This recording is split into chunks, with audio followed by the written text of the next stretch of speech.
Separating sports by sex doesn't make sense. Yes, it does.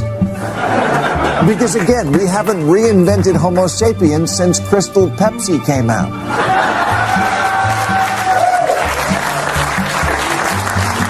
I've spent 3 decades on TV mocking Republicans who said climate change was just a theory. And now I got to deal with people who say, you know what else is just a theory?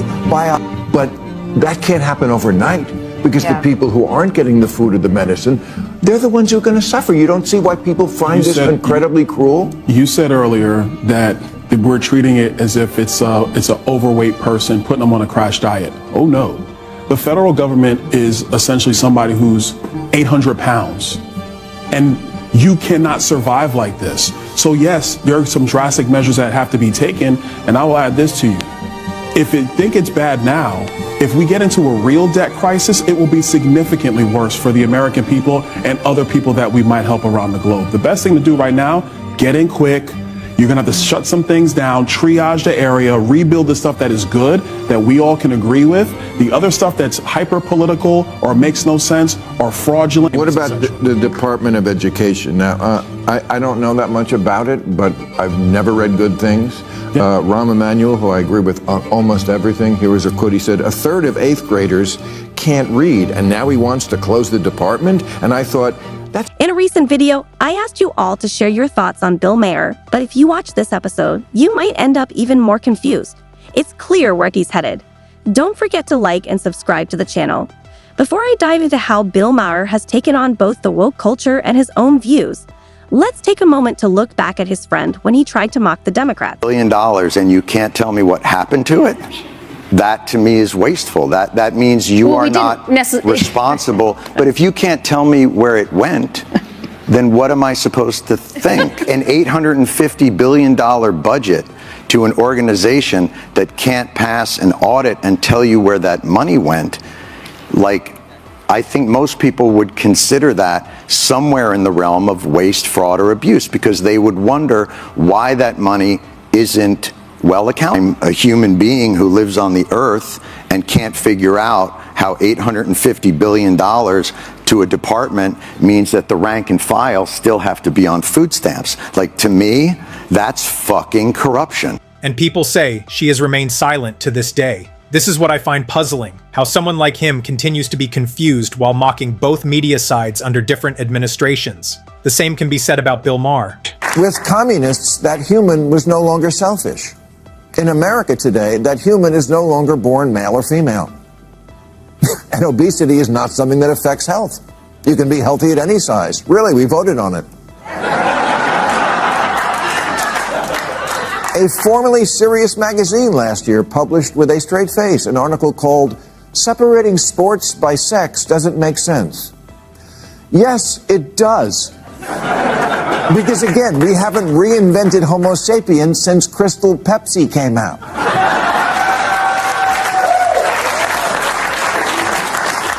I've spent 3 decades on TV mocking Republicans who said climate change was just a theory. And now I got to deal with people who say, you know what else is just a theory? It's astonishing to see woke liberals disputing something that hasn't been debated in 25,000 years. If you've noticed, common sense seems to be making a comeback among Bill Maher's audience. What about the Department of Education? Now, I don't know that much about it, but I've never read good things. Rahm Emanuel, who I agree with on almost everything, here was a quote. He said, 1/3 of 8th graders can't read, and now he wants to close the department? And I thought, that's probably why they can't read. Or at least partly. I mean, the numbers keep getting worse and worse and worse.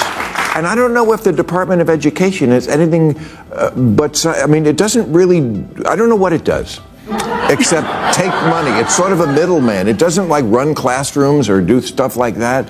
I don't think it makes policy. Absolutely, that's exactly what we're diving into now. Bill Maher sharing his thoughts on this issue could potentially land him in hot water later on, but he certainly knows how to navigate the landscape. He has a knack for balancing his opinions while engaging with a wide range of perspectives. Maher often pushes boundaries, and while that can spark controversy, it also fuels important conversations.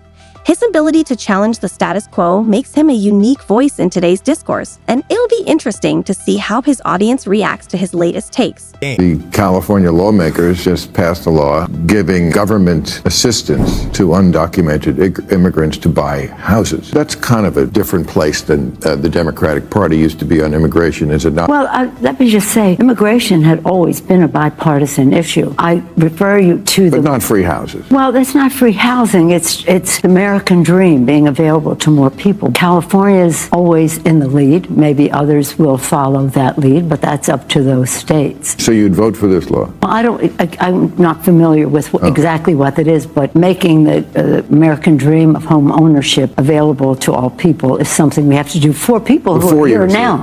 This is for the undocumented. This is exactly what I mean. Even though she knows she's wrong, she continues to gloss over the issue. It's important to remember that the American dream is meant for Americans, not illegal immigrants. On the flip side, we have Rob Schneider, a friend of Bill Maher, who holds a completely different perspective. Schneider often voices his views candidly, highlighting the stark contrast between his opinions and Maher's. This dynamic showcases the diverse range of beliefs within their circle and sparks interesting debates about immigration and what it means to pursue the American dream. It's a compelling conversation that President Trump this week just did an executive order saying that boys can no longer play in girls' sports. That's it. That's it. Ladies, isn't it ironic that the biggest protector of women turned out to be the pussy grabber? Huh? Maybe the guy who grabs it knows how to protect it the best. Think about that? Think about that? maybe he has a point, and that's why I appreciate comedians.